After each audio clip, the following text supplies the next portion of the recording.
Thanks for coming here rather than being at your lunch, your nice lunch here.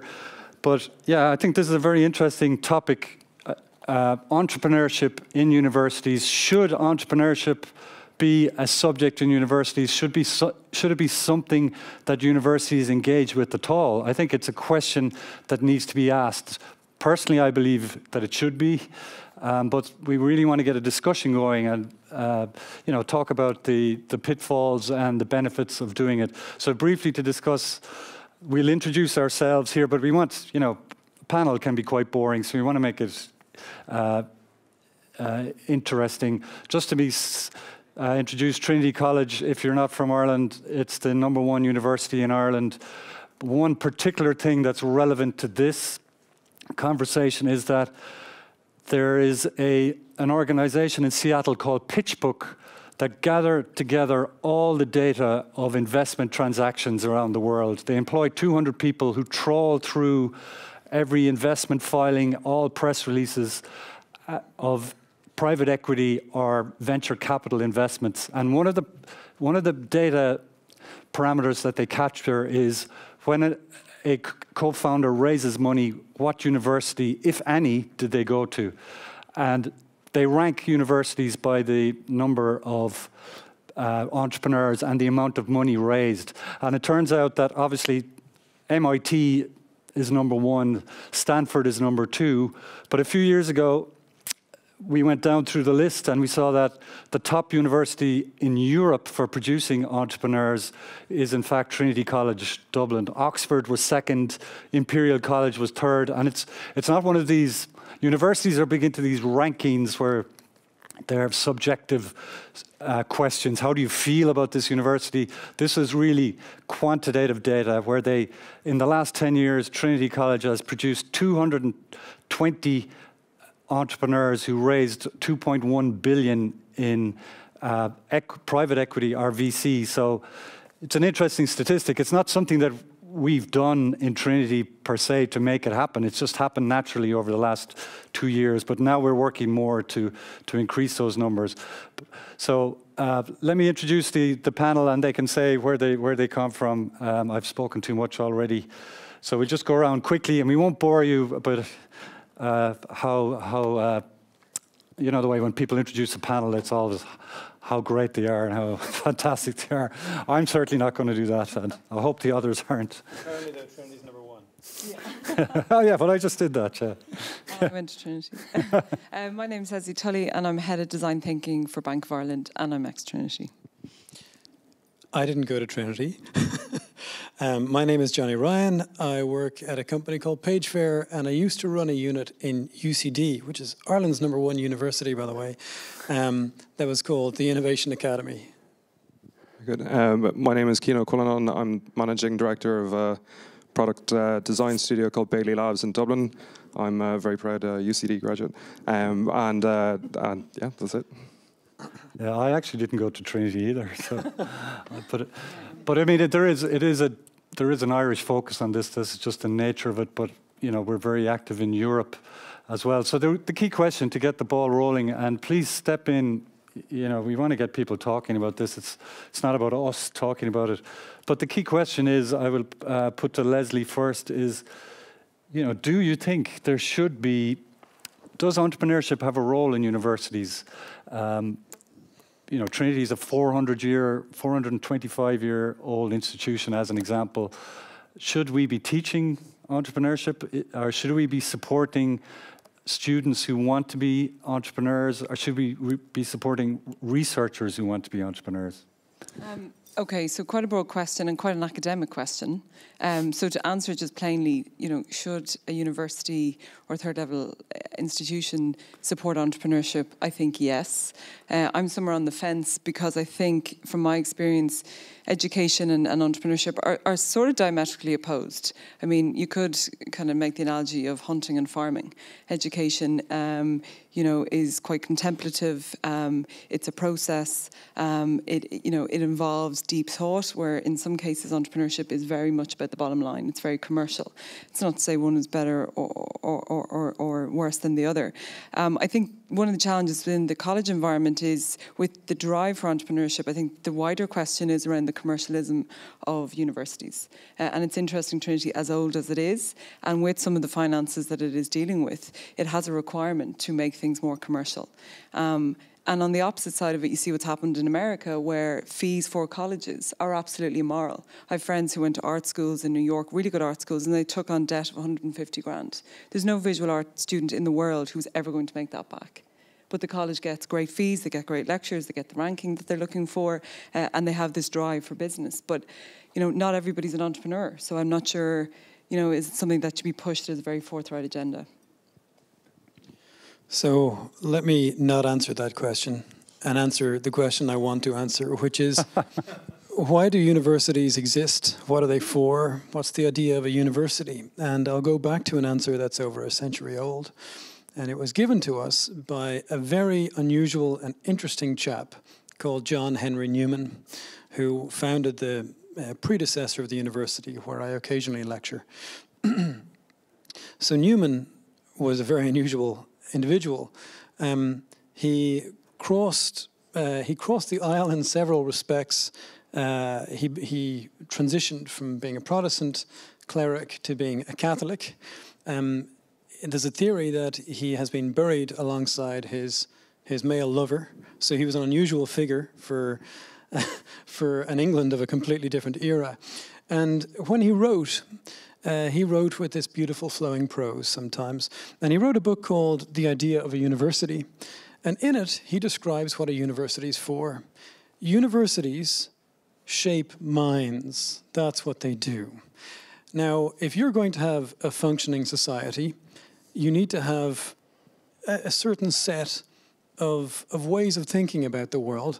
You don't need to lean one way or the other. You just need to have a framework. You can make of that framework what you want. Now, what Newman was trying to do when he founded the National University in this country was he was trying to build a cohort of people who would be able to grapple with the issues of the age. And the issues of the age then were political. And the answer for Newman was to have young students who were exposed to every different strand of thought that he could assemble for them, and just mix it, and then mix those students together. And there's a beautiful line in his book where he says, even if there be no one there to teach them, they will learn from each other. So a university is where you go after school to be confronted by pleasant and unpleasant truths and mistruths, and you judge these things. And speaking personally, we would probably be in a better position if we had a mix of disciplines and didn't have to discuss whether one subject called entrepreneurship ought to be a subject or not. What Newman was also pushing for was a type of mind that doesn't just take what it's given, that can change things and have impact. We use the word entrepreneurship sometimes to define aspects of that kind of mentality. It also has very capitalistic overtones in some cases, not if you were to add the word social to it, social entrepreneurship. Can an entrepreneur, for example, be an employee? Well, the jargon gets worse. That person becomes an entrrepreneur. It sounds like a bad category of pornography. But the idea is that there is a mentality, and you can call it entrepreneurship. And it doesn't need to be entirely obsessed with disrupting a market that employs 100,000 people and replacing it with a much more profitable business that employs 100 people. That's not what entrepreneurship needs to mean. It just needs to mean people who give a damn and who have the mental toolkit to do something about whatever they're interested in. So, universities need to exist, and entrepreneurship is a natural part of a good university. Yeah, absolutely. I'd agree with all of that in terms of the university's even a platform where that conversation can happen in a very open way without a lot of the biases that we might already have out in the real world, where entrepreneurs are already busy talking to customers and maybe not thinking about what the real goal is for their company, etc. And coming back into the university environment, you can get a fresh look at what it is your business is actually doing, how you can experiment with your own business and your team, etc., where students are obviously very open to new ideas and trying things out. So for me, universities are really about creating a platform where it's okay to experiment with new concepts, new business models, new product design, etc., which is obviously something that we've experienced with Trinity, with UCD, and other universities around the world, which is something that we do as a company, where we look for ways that we can collaborate with workshops and design and that end of thing, which is something that's been very effective. Yeah, I think there's a number of very good points raised there. I mean, especially and it is an interesting point. You know, you say if somebody has debt of $150,000 as an art student, I mean, I would hope that a lot of art students will make $150,000 for one painting or one piece of art. You know, it's just a possibility. But in a way, that's the kind of positivity. You know, entrepreneurship is all about positivity and almost naivety. That's the brilliant thing about working with student entrepreneurs, is they have this naivety that they can take over the world. A lot of it's down to that dreadful movie, you know, the Facebook movie. So many students see that, but they think like that.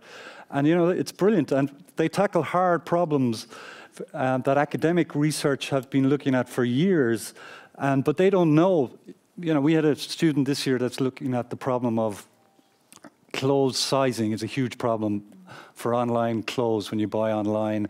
And, you know, the idea that you can just use artificial intelligence, take a picture with your smartphone and get a really accurate sizing image or data. And any researcher in any university will say that's a very difficult problem, but this 20-year-old student doesn't know. He said, I haven't been looking at this problem. They've been looking at it for 20 years. I haven't looked at it. So that positivity is something that hugely needs to be encouraged, I think. So, yeah, I mean, this is what we want. We want to have this controversy, you know, should it be taught? Now, the next question is, well, maybe put it like this. I know I'm asking broad questions. Should it be taught, and can it be taught? But I mean, we've kind of dealt maybe with the should, but can it be taught? Depends who's teaching. Yeah. I mean, you know, can non-entrepreneurs teach entrepreneurship? You know, I was actually just having a conversation with somebody, an Italian professor who's joined Trinity, and he has his own business and he's teaching business, and he's like, I'm dealing with my business every single day. You know, there's nothing like the actual getting your hands dirty and realising what the bottom line is rather than just the theory. And people can teach very well, but, you know, it's the surgeon who still practices and has a medtech business. I would certainly be of a school of thought that, you know, you need to be doing it to really teach it. Not saying they're good teachers, entrepreneurs, but certainly, you know, the mechanics of how to run a business, nobody can teach you that. Nobody can teach you the panic of, you know, and I've been there where you've got debt that you can handle and you've got to go out and you've got to somehow, it's not positivity, it's shit, I've got to find a solution to this. There is no book, Porter, Drucker, nobody's going to teach you that. And so I think definitely in terms of how the faculty is set up, I think if you're going to really inspire a generation to understand what business is about, they need to have that. I mean, you know, you talk about Mark Zuckerberg, he recently, or a couple of years ago, said, you know, colleges are promoting entrepreneurship and they're asking students to develop companies, but they don't know what their passions are. So that's something to consider. If you know, if you don't know somebody who's super passionate and living it every day, I would question whether, you know, they're the right person for it. Yeah, sorry, just to say, by the way, important thing from my side anyway, and might be my views do not represent the views of Trinity College. Just quite important, sorry. Yeah, my views also don't represent the views of Trinity College.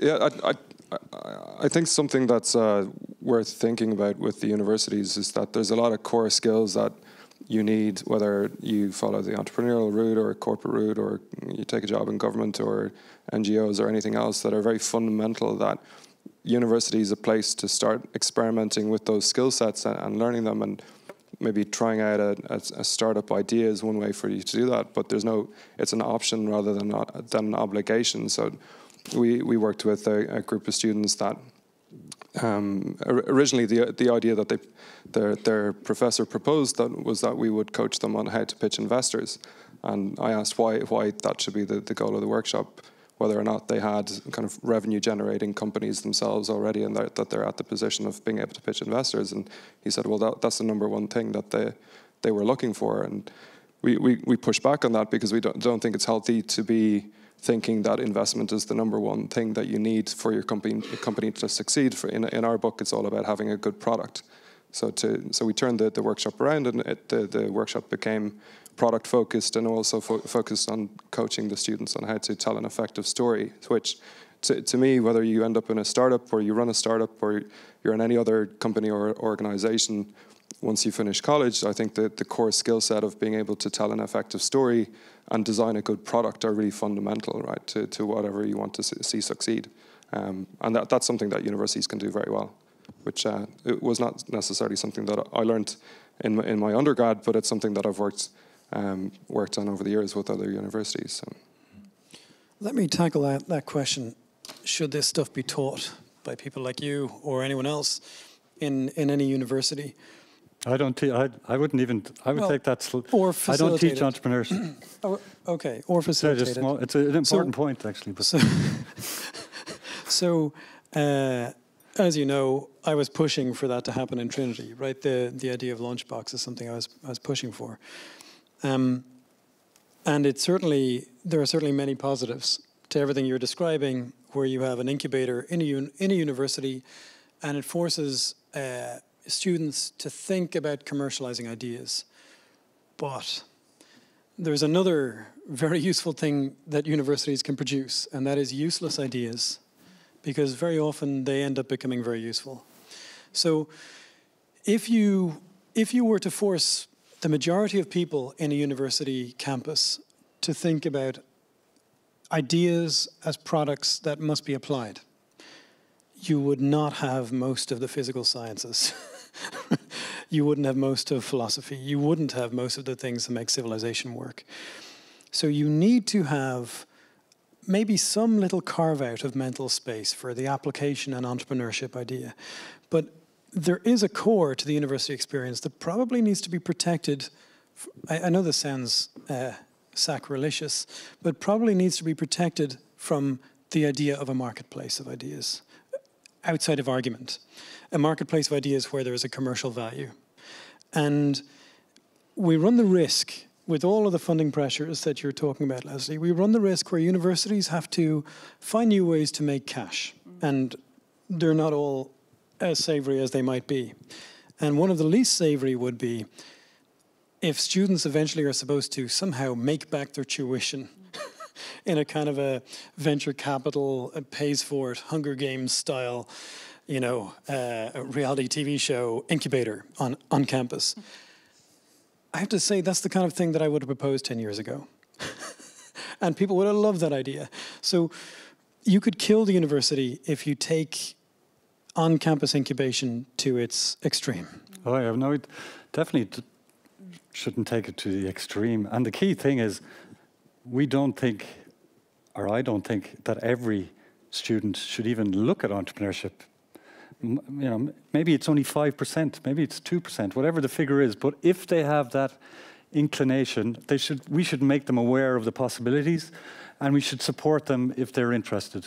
And the social, you mentioned the social entrepreneurship. Like, we're sponsored by Blackstone Private Equity in a lot of what we do, and by the Bank of Ireland. Out of this, that's very happy to have that support. But the key questions they ask us every year: what are the trends we see in entrepreneurship? Because they want to see the trends for the markets for the future, for their customers. And the big trend is social entrepreneurship. Social entrepreneurship among students grows every year. Every year we answer the question the same way. Social entrepreneurship, it still keeps growing. And we learn so much about the students, about the circular economy. We're not even talking about millennials now, we're talking about Z generation people. And I remember one student said an amazing thing to me once, because they were making recyclable backpacks, backpacks that were throwaway and would dissolve into the environment. And I say, why would you make a flimsy backpack as a kind of baby boomer old person? I want a good quality backpack. And they said, John, you don't own anything anymore. You borrow from the environment and you give it back. And that's such valuable knowledge for marketeers of the future, because that's the reality. These people, clothing, we have so many clothes recycling, clothes swapping organizations. The concept of going and buying a T-shirt for €2 is disappearing. These are hugely important trends that for the world, and universities are just a hotbed of those ideas, but they are in many ways entrepreneurial as well, and it's not necessarily a bad word. Yeah, and I suppose it's just interesting what you were saying, Johnny, about kind of universities being this place for critical thought and to develop that, and it's so important. And what I struggle with is university in particular is really interesting because you are protected. Right, and from my experience, Trinity, like, it is fantastic. You're in a bubble, and it's almost what you need when you're learning. But yet with entrepreneurship, you know, the sandbox has its limitations. You need to learn in the environment and see the ugly truth of what it is to be in business and how hard it is. So it's a very interesting kind of friction point between entrepreneurship and education. I think colleges going out suggesting that they should be entrepreneurial, I think that's a troubling message. I think it sounds as trendy as startups were for the last couple of years. And I think it's even kind of more maybe concerning if faculty members have to be entrepreneurial, and that race to get more journal articles out and be, you know, and some people push back and say that's performance culture, Lesley. But you know, as I said, I'd be quite purist about education. It's a luxury to be able to study something for 4 years in an environment where you do get to form your mind. I think the sanctity of that should be something that's protected. But somebody has to pay for it, though. You know, Ireland is a unique case where the universities are drastically underfunded, but that's not for today. I think we could be here a long time. I mean, if anybody wants to step in, has anybody any thoughts or experience? If they do, we can drop the mic up. Yeah, there's somebody here at the back.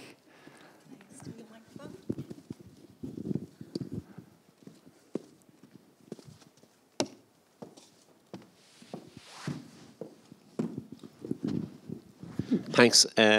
Yeah, just I worked in enterprise development myself for about 10 years in Foss, not a university.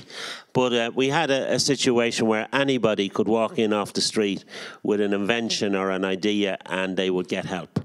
Now, I interacted with mainly DIT, which I found was the best institution for helping people make prototypes of products or whatever. But when other institutions in Ireland were approached by a lot of the people who we were trying to help, they were basically got a flat no, sorry.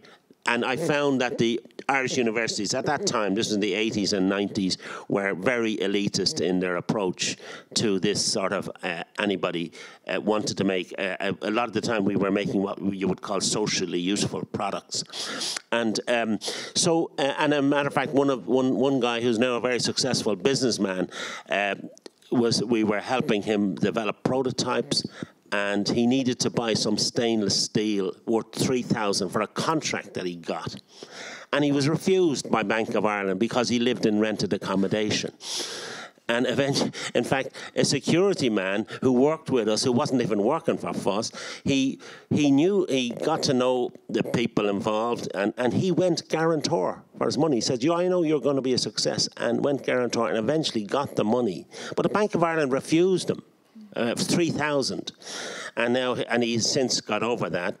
But so the whole at that time there was unless you were part of the establishment, you didn't get a look in one way or another, except for institutions where you could get some help. So, and I know from the various, I mean, all of the universities now and the colleges, the IT colleges, are trying to encourage enterprise of one sort or another. But a lot of it is absolutely useless. And now I do know from my own experience, it's hard to determine whether a product or service is going to be successful or not. You just have to give it a shot and see if it will turn out. And the one you might think that would not work out, it does, and vice versa. So, but I think the whole idea of universities opening up, if you look at, say, the Fab Lab movement or, maker spaces, this type of thing, and I think one of the newer universities in Rotterdam has one where you can walk in off the street like that and you will get the full backup services of the university if you have a product idea or a service idea. And that's as far as I know, that's not encouraged here. There are various ones where students who have a product or an idea do get help from within their own institution. And you have like the DIT have the Docklands Innovation Centre. So, but I find it was very negative towards. Yeah, well, I think we can respond. Yeah, no, I hope that was in the past and it's changed. I would view, but well, in a way, I hope it hasn't. I think it's a mistake to think that every university, not some specialist university that has made this at purpose, but I think it's a mistake to think that every other university in the world should open its doors to anyone who appears with an idea. Because universities are not there just for the purpose of commercialization. It might be that this university in Rotterdam has decided that's its strategy, and that's fine. But I don't want Trinity, UCD, DIT, DCU, any of them, to think that their job is to commercialize ideas. Then they stop being universities, right? FOSS and a whole other organogram of government bodies were there to do that. That's what you were there for, and you had counterparts to help you do that. Now, it might be that universities are starting to support that idea, and I used to run a unit that did some of what you're describing. Part of our unit was not involved in education at all, and only part of it was involved in the forming of minds, which is the university's mission. The problem with the university is that it is so universal and broad that people can mistake it for other things. It's not a commercialization office. It happens sometimes to run one. So I think you're putting too much weight on these institutions that have too little money to do so much. But they do have, I do work in the commercialization office since, you know, Ireland was late to the game in supporting this. So Enterprise Ireland has supported commercialization offices in the university. So I think you'd find, and it has changed dramatically. But again, that's a commercialization office and the direction is very important. Usually it's about commercialization out, that we're doing this research that can be maybe commercialized, but fundamental research is still hugely important. You have to build the building blocks for the future, but we can and do engage. I mean, somebody mentioned the concept of, I mean, back to the point you said that I picked you up on teaching. I mean, I just don't say, we don't teach entrepreneurship. We do entrepreneurship, just with students. Just say it's a difference. You know, they do it. They maybe learn from it, but that's a good thing. That's a key result. But the real objective for me personally is that they build companies that have social and economic impact for the world. That's the real objective. So it's not misaligned with the university's objective. Did you want to come in there? I think what's been touched on is this notion of the entrepreneurial society. And countries who believe that entrepreneurs are the source of growth and entrepreneurial activity is the source of growth. And, you know, that is a wider question around state agencies and other entities that, you know, how is society conforming, universities being a part of it, but how is society itself regulating the organisation of building an entrepreneurial society? And it feels like Ireland is really in the sweet spot of that, certainly over, like, it's been really amplified in the last 5 to 10 years, but it has been there for like the last 20, 30 years. So I think that's the wider question. And universities do play a significant role in shaping the minds of those critical, ambidextrous thinkers that business, every industry needs. Yeah, I think one key thing about entrepreneurship that tackles within a university, that tackles a problem within university, is the cross-discipline approach. Universities have evolved so much over time. You know, the concept of polymath and the Renaissance man, you know, kind of disappeared in the Renaissance because knowledge advanced so much that you had to become specialist early. So universities have become, regrettably in many ways, silos that researchers know more and more about less and less. But the beauty of entrepreneurship is its cross-discipline, that students through entrepreneurial societies, the second biggest society in Trinity is the Entrepreneurial Society. The first is the Social Entrepreneurship Society. So there's an interesting thing there. But the cross-discipline discipline thing where you have a student that's studying philosophy or design or medieval Irish is working with a computer science student who's building an app for the future. And that's a thing that's sorely lacking in universities at the moment, because campuses tend to disperse, even geographically. I mean, even in Germany is interesting. I know this organization is kind of grew out of Berlin, but you know, the concept in Germany of the technical university, we have that a bit here with the institutes of technology, but I think that's a mistake of separating the campuses, and Trinity has kept that. It kept the campus together, small campus, but you need to be able to be bumping into, in the coffee, in the pub, is the crazy guy with the scarf and the round glasses who's talking about some medieval poet, but he's got a way of thinking that can be very useful for entrepreneurship. So one of the things that often comes up in incubators is the approach of design thinking or other schools of design. And your idea about this cross-campus collaboration across disciplines is right at the heart of that idea of design thinking. So the approach is pretty simple, but the idea came from two academics in Stanford University. One was a professor of fine art, and the other, Bob McKim, was professor emeritus of engineering. A fine arts guy and an engineer walk into a bar. Right? It doesn't sound like the kind of thing that normally happens in any setting. And from that, you get the Stanford Design Program and a whole slew, now a whole industry, a whole approach to problem solving, which by and large has been very positive.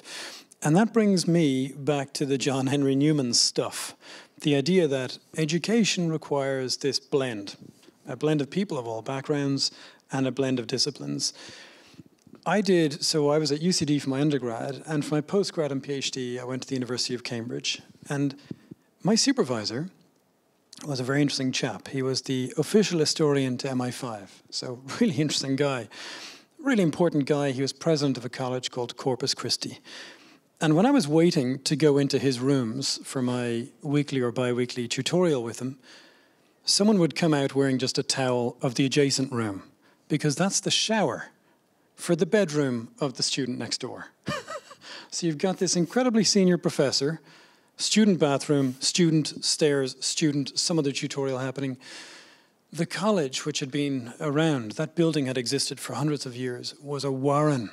You didn't just go there to learn your discipline. You went there to live, and the people living in that building with you were learning every discipline. Now that's the dream. And we have quite a few universities on this island that love to buy lots of property and big buildings and just chuck them out as far and wide and separate them with gigantic car parks. I work for one of those universities. It's a tragedy. So we need learning warrens. And that leads on actually to the university of the future.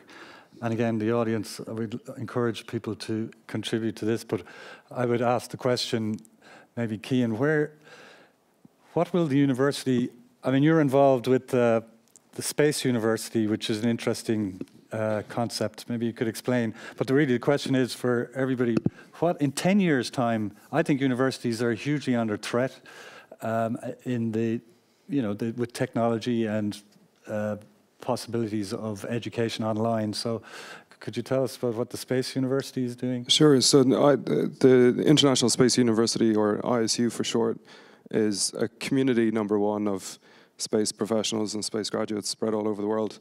And the first program that they kicked off was back in 1987 at MIT, where they ran a short summer program. And the co-founders of the program and the school included Peter Diamandis of the X Prize and Singularity University.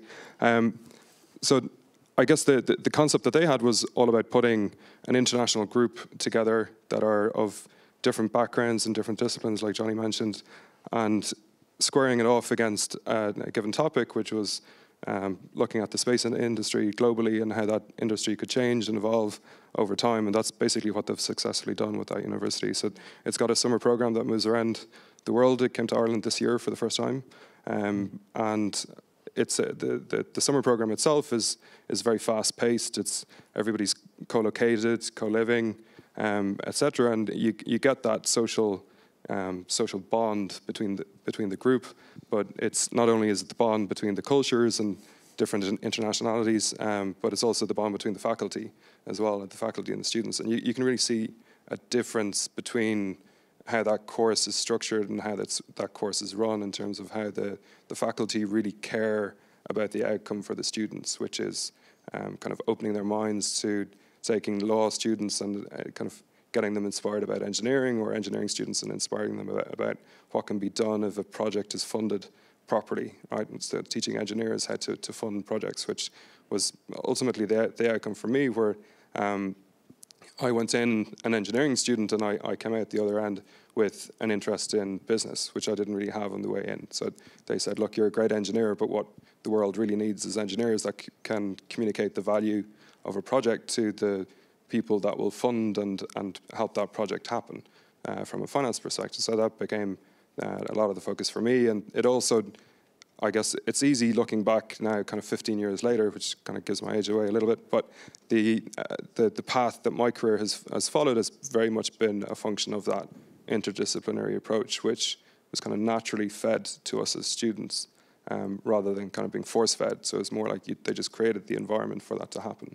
And that encourages a design approach to product. It encourages collaboration across disciplines, across countries and nations and stuff as well. But it's done in a very what I think is a very natural way, rather than a. So it kind of had to break out of the traditional university to do what it really wanted, to break down those barriers. To an extent, yeah. But it's like Johnny said, it's taking the fine artists and the engineer and the lawyer, and realizing that the interesting product or the interesting project or the interesting approach to solving a problem will come from an interdisciplinary group more than it'll come from one specialist or somebody operating as an individual. So it's all about creating that team, which I think is number one for the bigger problems.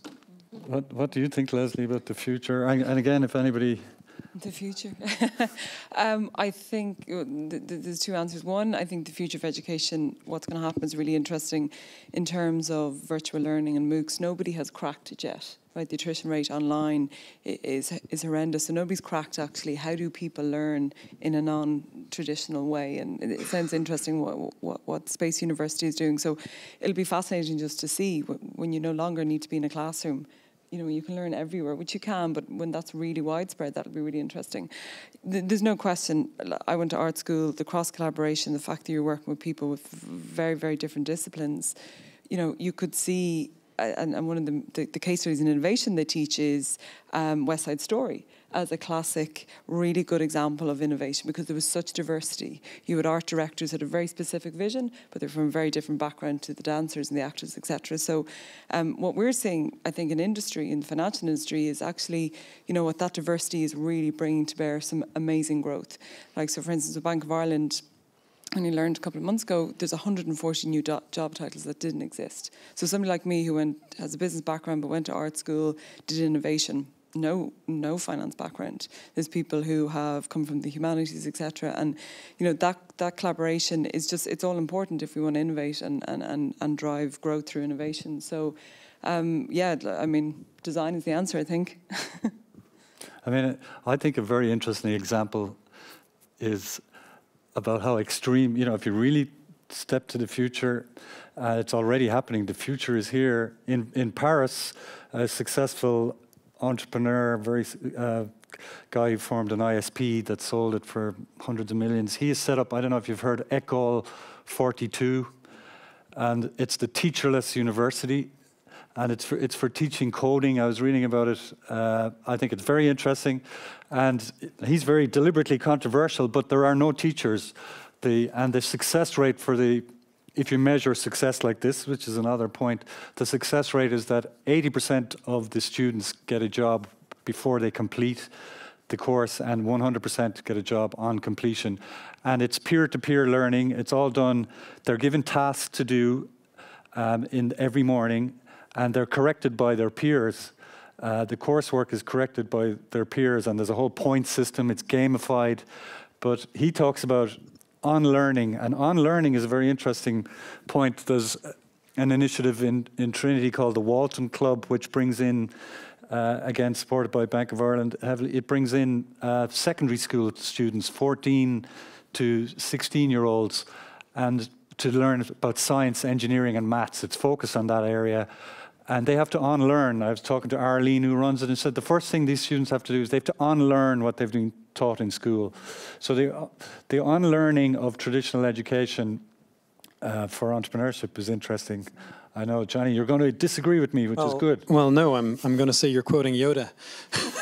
You must unlearn what you have learned. You know, I don't watch that Star Wars. I'm Star Trek. Don't mind Star Wars. It's rubbish. Yoda has just totally removed the point I was very excited to make, and was grabbing the mic. It's gone. It's gone. It's gone. It's gone. You're so passionate about Star Wars. Oh, sorry. Now I remember what it was. It was the robots. They're all coming, apparently. That's quite an image. So the robots are on their way. And in theory, this means that there aren't all that many sectors, apparently, where one is 100% safe in any given job. So in that case, let's have a think about that word, entrepreneurship and education as well. We're probably, so I'm in my mid to late 30s, I'm probably going to have to struggle to redesign what I do for my daily bread within the next decade. I've had to do that many times already.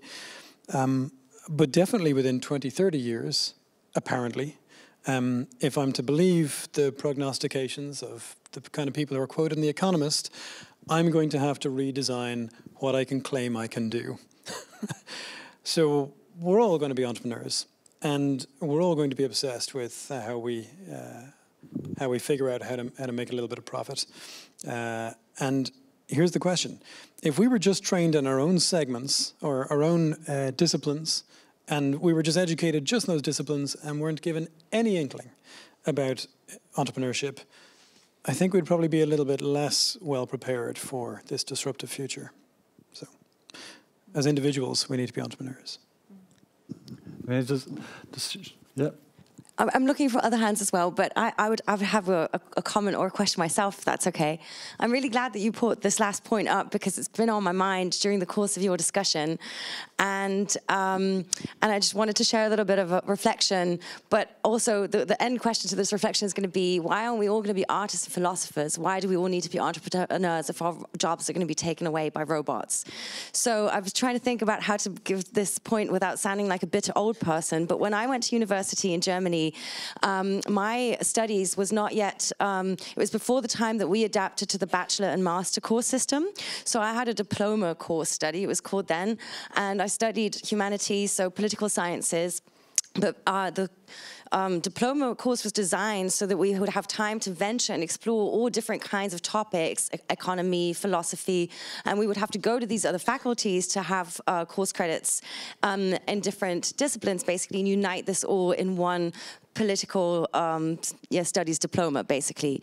And so it was highly encouraged that you would do this sort of learning for the sake of learning, this exploration into different disciplines and a kind of completely different kind of interdisciplinarity that you've been addressing so far. And then came this reform system, and it caused a lot of debate in Germany, especially in the humanities, because the idea, like, what kind of job would you have as a political scientist after 4 semesters of bachelor? None, because it's not that kind of a topic, right? You don't leave with a profession or a business trait as you might do in more economic or other topic areas. So in a way, I find it really interesting what you were saying. It's sort of like we're moving perhaps back a little bit to this idea that people should be encouraged to learn for the sake of learning and not to learn to leave university as fast as possible to find a job. And there are so many discrepancies in this, you know. Young people have huge fears, like statistically crazy high fears at very young ages of being jobless. But the whole question of automation and what it's going to do to our society is never taken into that account. So that was my little interlude. But passing the question back, why then are we not, or shouldn't we be encouraging young people to think less economically and think less about the economic pressures of their future, but rather think more creatively and free their minds to just be learners again? So the reason I didn't meet your eye when I saw your hand was I thought you were either saying shut up, your answer's too long to me. Or I thought you were saying to him, get this guy to stop talking, your session's over. So the first thing is, it sounds like you went to an absolutely wonderful university. And speaking as Irish educated people, you are probably like me, jealous of her experience. And I know that the university that I occasionally lecture in has tried to do what you're describing. And the issue was they created a structure for students being able, in certain disciplines, being able to float around the university, but then they didn't remove disincentives for each silo in the university to keep its students, because students equal money. So you come from a well-designed system, and we need to learn from your system. For me, everything you're saying about, essentially, everything you're saying sounds exactly like John Henry Newman's view of a university from well over 100 years ago. And it should apply today, and it never should have stopped applying. But somebody has to pay for it. I mean, yeah, that's the key thing. Sorry, and it's an interesting, it's a really interesting view, because, you know, will we all, or should we all become artists and philosophers? You know, in 20 years we may have no choice. You know, and you know, what happens when you can't be an entrepreneur, when you have all the skills, but there is no business for you to make? And from a finance perspective, one of the things we're researching is around universal basic income. So, you know, it's not going to be, as it is today, the art student coming out who cannot sell art, because not everybody can sell art and recover debt of 150k. It will be the bankers, it'll be the solicitors, it will be the accountants, because blockchain will have taken away a huge amount of their jobs. So we indeed may find ourselves reverting. Are you saying we're going to get rid of lawyers? That's what we're trying to do. Oh, this is terrible. Yeah, a few things. What is entrepreneurship, right? What does it mean to be an entrepreneur? And the way I'd look at it, to me, it's another term that can quickly turn into jargon, and we'll all have different definitions of what that might mean. To me, what's more important is to focus on key values that should be nourished, and you know, good entrepreneurs tend to distill these values and represent those. So a sense of ownership over what they're doing, and a sense of agency, and also a strong amount of resilience. So it's banded around a lot in media. We're talking about right now the fear of automation, the loss of jobs. Lawyers are going to go. The poor lawyers, what are they going to do? New jobs will emerge. New sources of value will be found and then exploited. So, does everyone need to be an entrepreneur in the sense of starting their own company? I don't think so. Personally, is it important to learn some of those values and learn about the real mechanics of it? Yeah, sure. Learn the value of cash flow and managing that. Learn about inventory risk if that's related to your company. Hiring and leading and encouraging people, and giving them a sense of common cause and purpose. Frankly, 15-year-olds today can set up a Shopify store and learn to sell T-shirts, and they'll learn a lot of these values on their own. So does a university even need to be involved in that? Well, they can encourage it. I guess, so those are just some comments I had and some thoughts, but frankly, I think I think all of that needs to start a lot earlier with parents and with early childhood education, and then that's more top of the funnel thinking, right? So by the time that you actually reach the level of university, you're not even thinking about, as a society, we're not thinking about should we change what I think also believe is the fundamental purpose of university, to form minds. Those minds have already, in terms of entrepreneurship and the values of that, they've already been formed. We will have a generation, hopefully, of young people we've distilled in them the sense of agency, the sense of ownership in whatever they choose to do, and a sense of resilience that no matter what happens, you will adapt to whatever future comes our way. So. Do you mind if I come back on that? Because I agree with everything you're saying, and yet I find it profoundly troubling. The idea that a young kid would have as a priority the selling of T-shirts in their formative education is very difficult for me to see has any merit.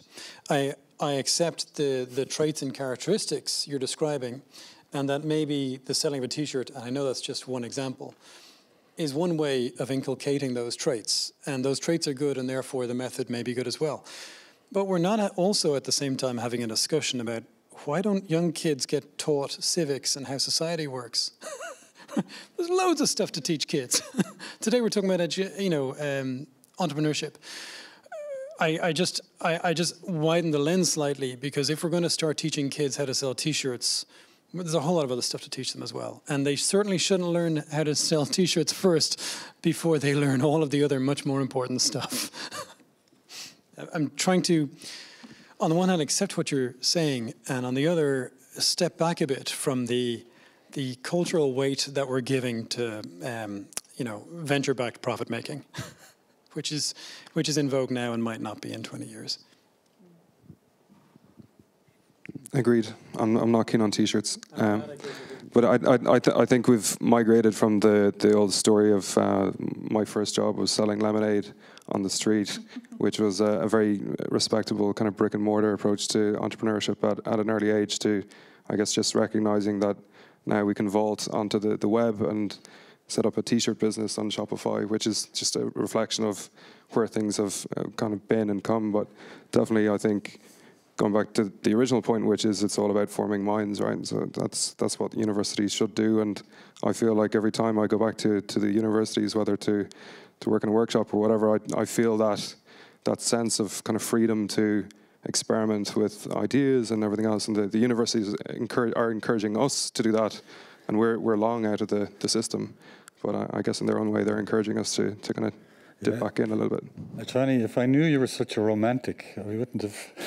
It's really genuinely, it's always this way when we're getting towards the end, we get down to the core of the matter. But I mean, it's a lovely romantic notion of Newman to have all these people sitting around talking about poetry, and whereas at the same time, there were people, I would pay higher taxes, yes.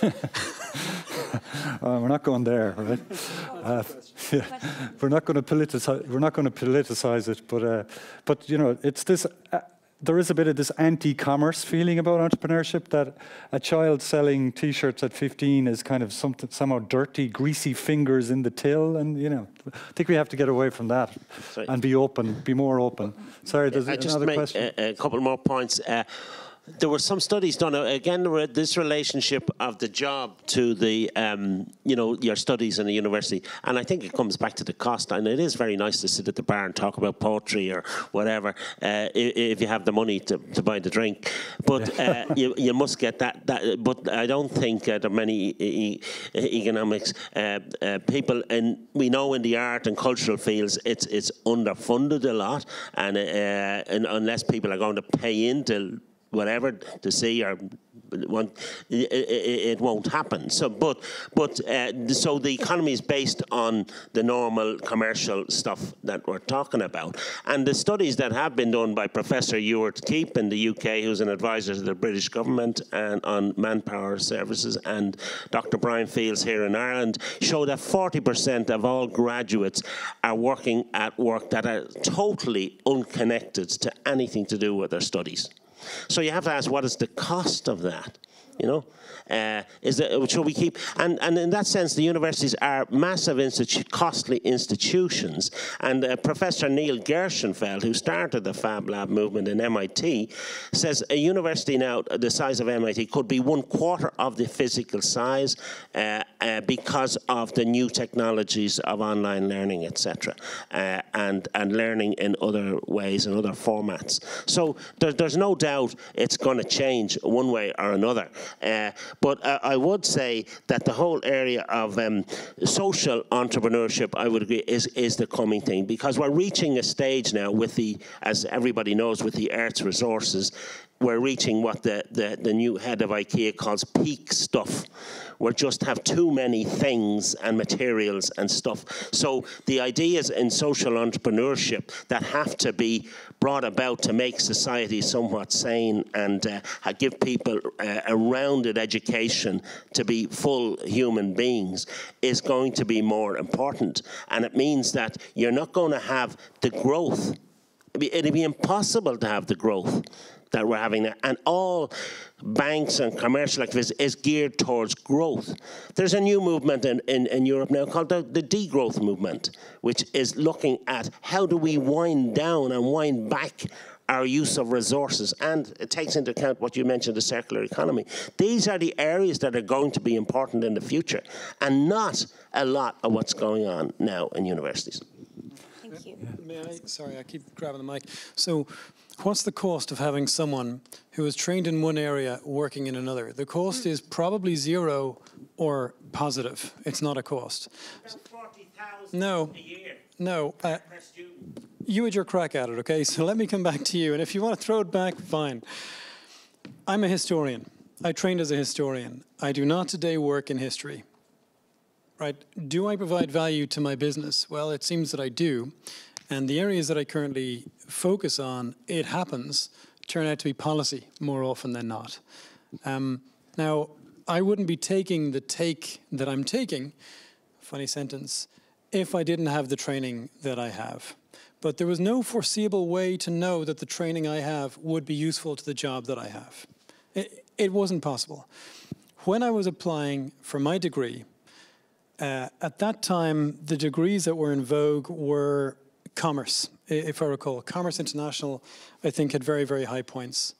By the time I graduated, the humanities stuff that I was studying suddenly had high points, and commerce was going down. And shortly thereafter, the sciences, maths, and computing went up.